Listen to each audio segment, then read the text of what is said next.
So guys, Carlee Russell admitted that she was never kidnapped. So on Monday, the Hoover, Alabama police read a statement from Russell where she stated that she made up the whole story around her abduction, but the question is why.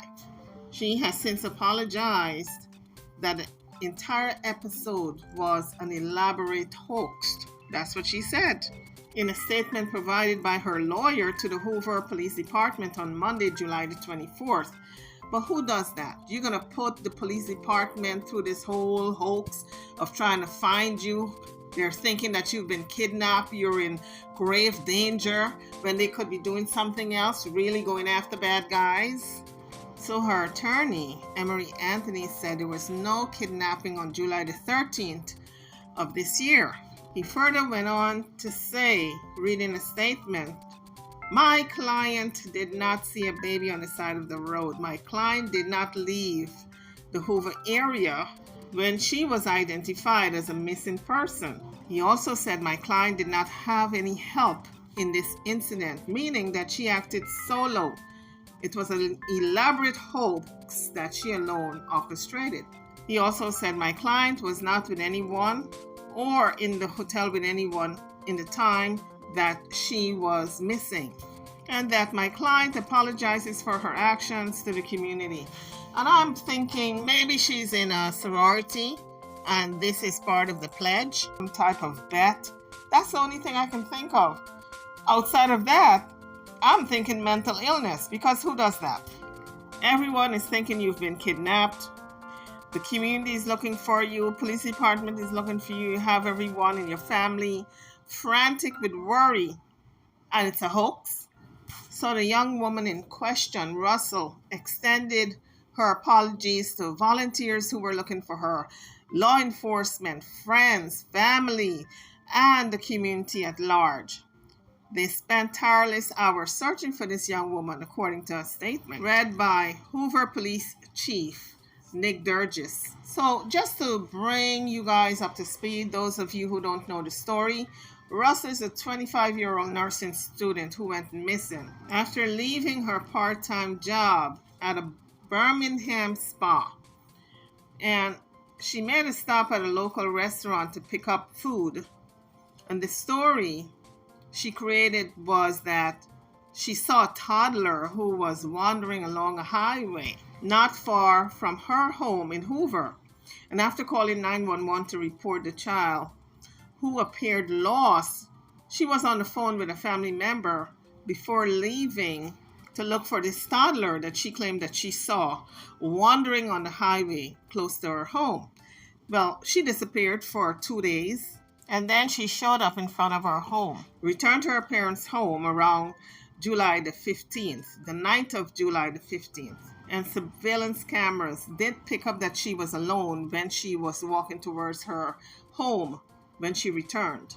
So now I'm thinking it could be maybe her parents were very strict and she wanted to sneak out with her boyfriend for a couple of days and have a little romantic getaway and made up this elaborate story. Or maybe she has mental illness. That's the only thing I can think of, because who would disappear for 2 days and say, "Oh, I was kidnapped," and have the whole neighborhood, the police department, everybody looking for her? So that's what I'm thinking of. Maybe she wanted to get away with her boyfriend, and maybe it was one of them guys that the parents didn't like and forbid her to see. Well, let's get on with the story and see the outcome. So she returned home alone, and the surveillance camera picked that up. But then the police department is looking at everything that happened before then that made them believe and think and thought that she was kidnapped. So they looked at the 911 call, the person who called it in.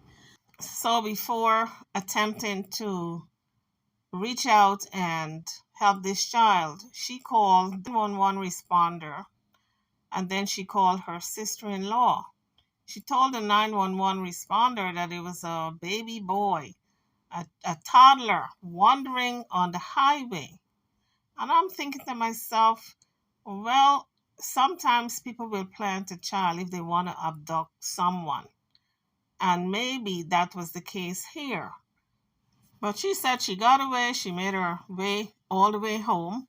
So when she got home, someone from the house called the 911 operator and got her to the hospital to be checked out. So no one knows exactly where she was in the time that she was missing. And I don't know if she is even able to recall where she was when she was missing for those 2 days. But I would like to know who made the call to 911 to report that she was home but unconscious and not responsive.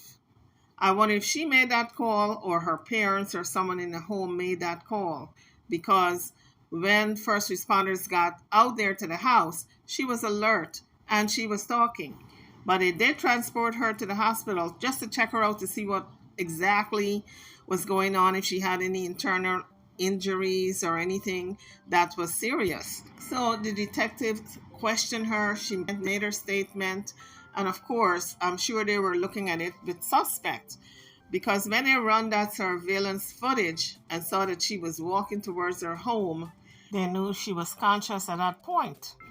So her parents, Carlos and Talita, had an interview with NBC Today, and they said that her abductor was still at large. Because when she was speaking on the phone with her sister-in-law, she told the sister-in-law that she was going to check out this child to make sure the child was okay. The sister-in-law heard her yelling, "Are you okay?" to the child. And then she screamed as if someone had grabbed her. She didn't hear anyone, but she said Carlee screamed, and then the phone went dead. But the phone connection was still open. The line was not cut or dead.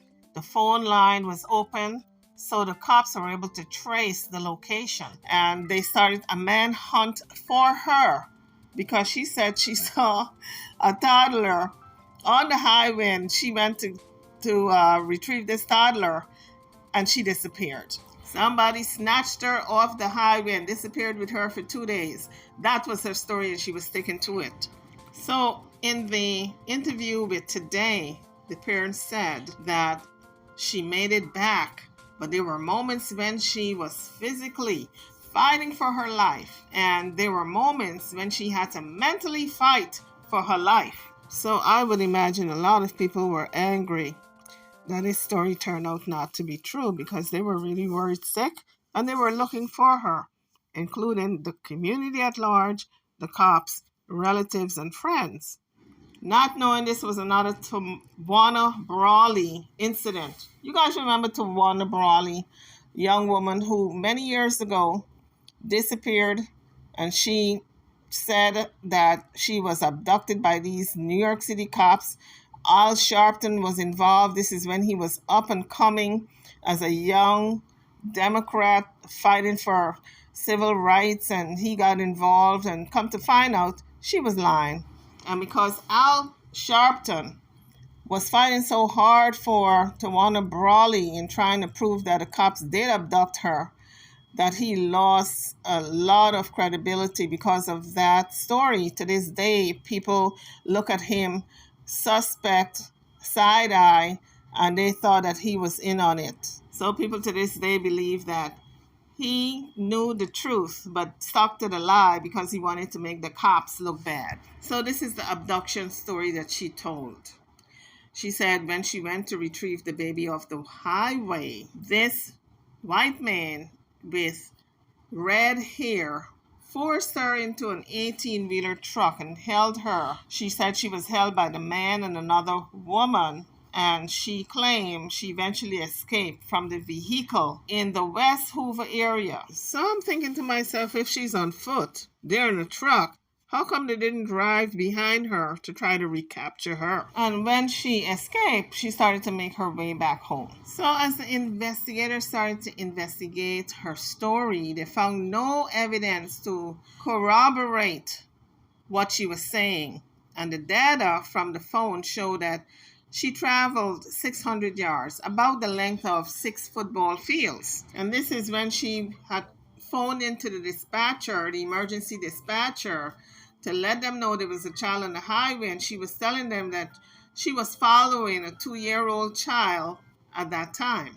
So that particular statement that she made, where she said to the dispatcher she was following this 2-year-old child on the highway, was not corroborated. They found no evidence that that even happened. So in a case like this, you would think they would bring in a lie detector to see if she was telling the truth or not, because it would pick it up.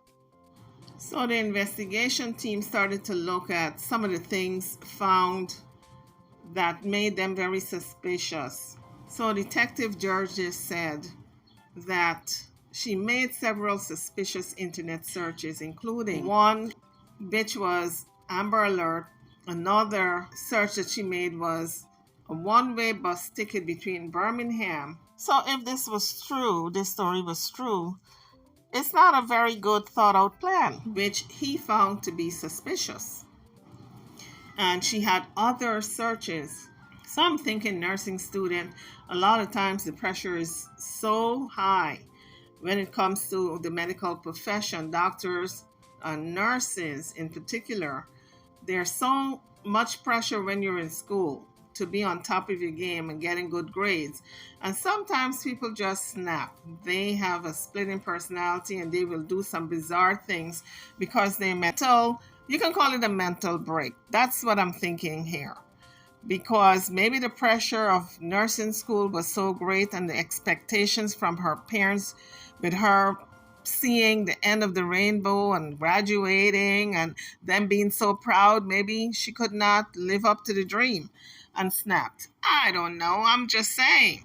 It could be a possibility because I cannot think, why would a young woman do that? She's in nursing school.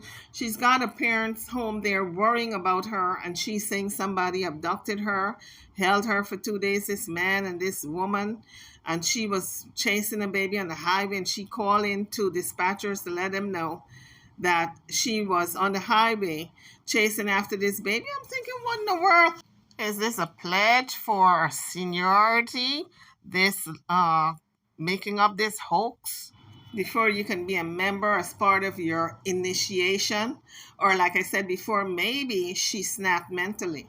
So with her missing, the controversy came up about Black women not being looked for as much as other groups of women when they are missing, and whether or not it was a hoax. But like I said before, the case reminded me of Tawana Brawley's case. So when Russell admitted that she made it up and everything was false, now the investigation team turned to her actions. What precipitated her coming to such a bizarre story, and why did she make it up? But a statement put out by the investigator said that it was unclear where she was during the time she was missing, and it's also not clear why she would fabricate a kidnapping. No statement of her mental health have been made public. So the family is not saying if she has mental health issues or had in the past, or maybe have currently, because no statement was put out there saying that she has mental health issues. So Detective Durgis said that the investigators will be meeting with Anthony to discuss the case further, and that his department is in discussion with the Jefferson County prosecutor on possible criminal charges. But it's a damn shame that someone can make up such a horrendous story and have everyone on this wild goose chase while real crime is happening, and the cops could have been dealing with the real life crime situations instead of this foolishness that this young woman had them going through, searching for her when she was not kidnapped, allegedly. So guys, don't forget to hit the thumbs up bell as well as to subscribe if you haven't done so already. I know with Tawana Brawley, I believe she was charged for falsely coming up with a story similar to this one. And a lot of people don't realize that when you come up with these type of stories, it's not a slap on the wrist. You can do some jail time as a result, along with some serious penalties. An apology is really not enough, because a lot of people spend a lot of time searching for her, worried sick, and a lot of money was spent by the police department searching for this young woman. So at least she's okay. But like I said before, an apology is not enough. She's going to have to pay one way or the next, either a penalty monetarily or serve some type of community service, or maybe very limited jail time, because it's considered a Class A misdemeanor. So the police department is going forward in filing charges against her. So again, she called the police, the 911 operator, and her family to report that she saw a toddler walking along the interstate near her home in Alabama, and she went after the child to get the child off the highway, and she disappeared. 2 days later, she showed up at her home unharmed. So she called 911 at around 9:30 p.m. on Thursday night, when she claimed she saw this toddler walking along Interstate 459 South. So she told the 911 operator that she was going to check on this child, and then she called a family member to tell them what was going on. So I looked at other sources who reported on the story, and I found some more inconsistencies. So the police department said that the family member lost contact with this young woman, but the line remained open. And so the officers were able to get an approximation of where she was. And when they arrived, because they were already en route, but when they arrived at the location, because they were tracking her based on the 911 call, the line was open. So when they got to the location, they found her vehicle, but they did not find her nor the child. But they did find some of her belongings. So at this point, they see an abandoned vehicle, some of her belongings. She is gone. There's no child to be found. So they were really concerned, but they did not get a report about any missing child in the area. So if the story doesn't make sense, what do you do as a police investigator? You go straight to the camera footage for a chronological order of the story for it to make sense, and that's what it did. According to police, Russell got off of work around 8:20 p.m. on Thursday, and then she stopped to pick up food before traveling towards I-459 towards Hoover, where she lived.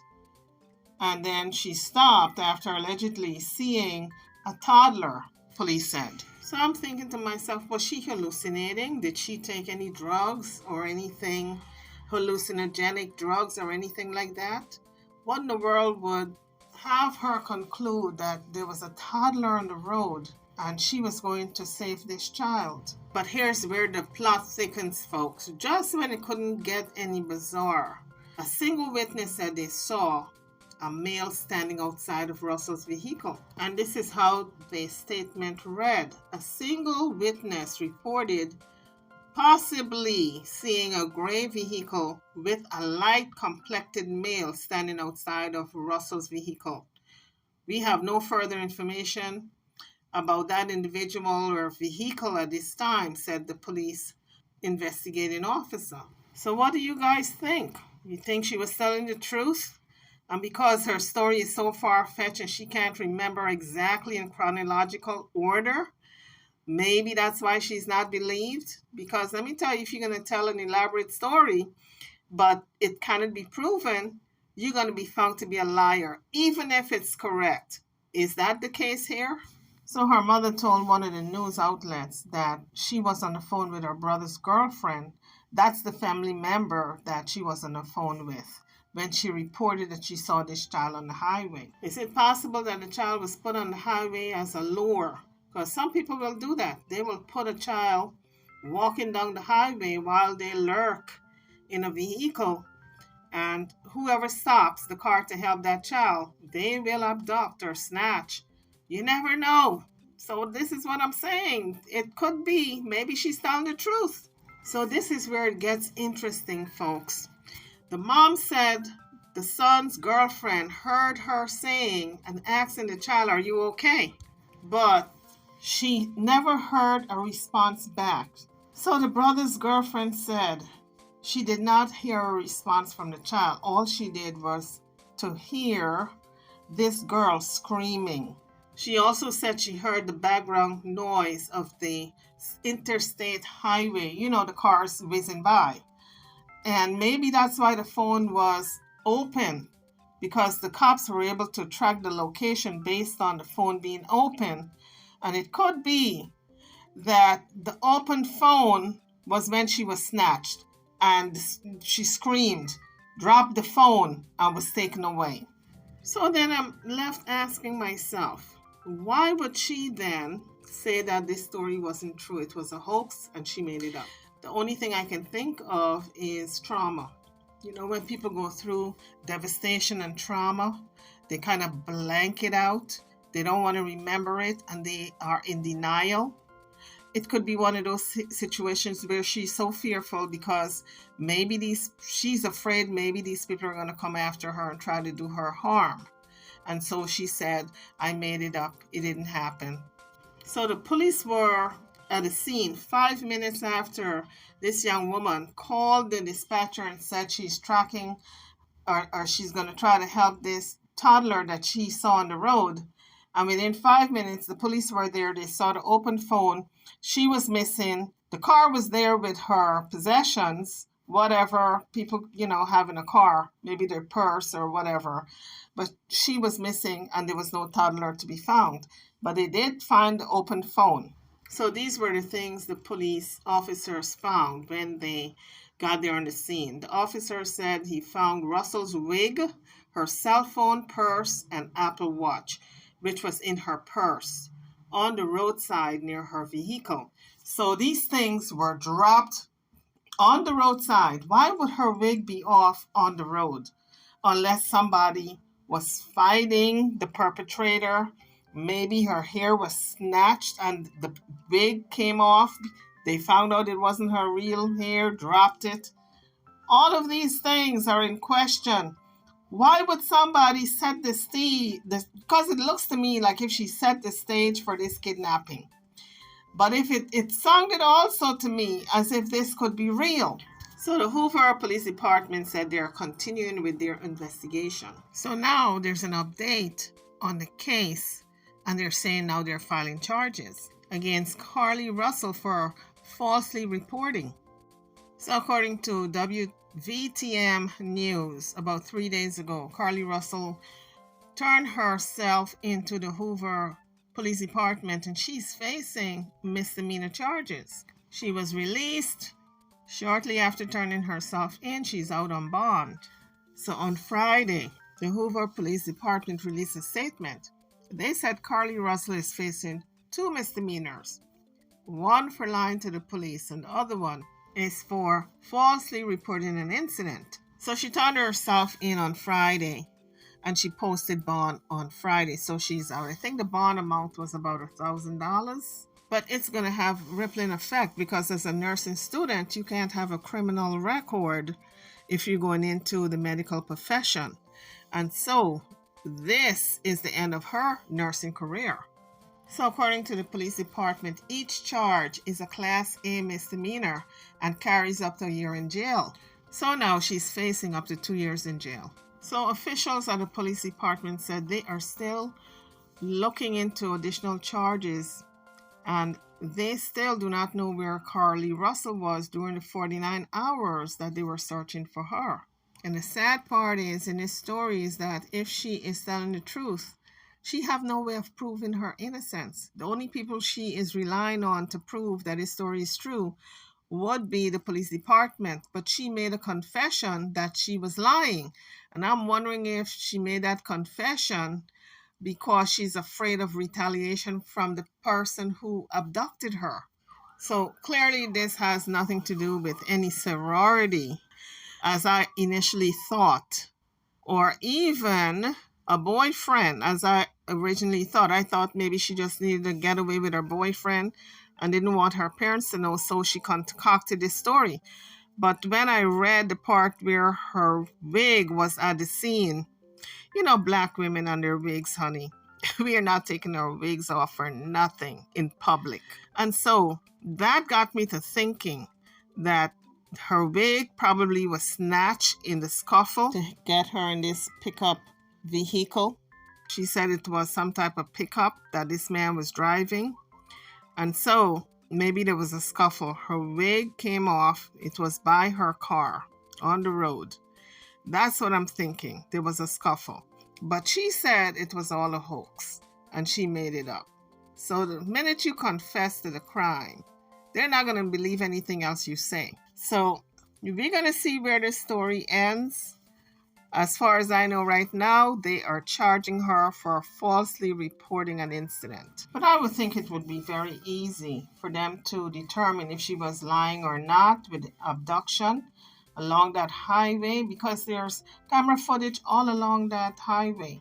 She's been charged with 2 misdemeanors, but I'm hoping they would refer to that camera footage along the highway and maybe, just maybe, she's telling the truth. So as it stands now, she's looking at jail time or some type of restitution, because law enforcement did put out a lot of money trying to search for her.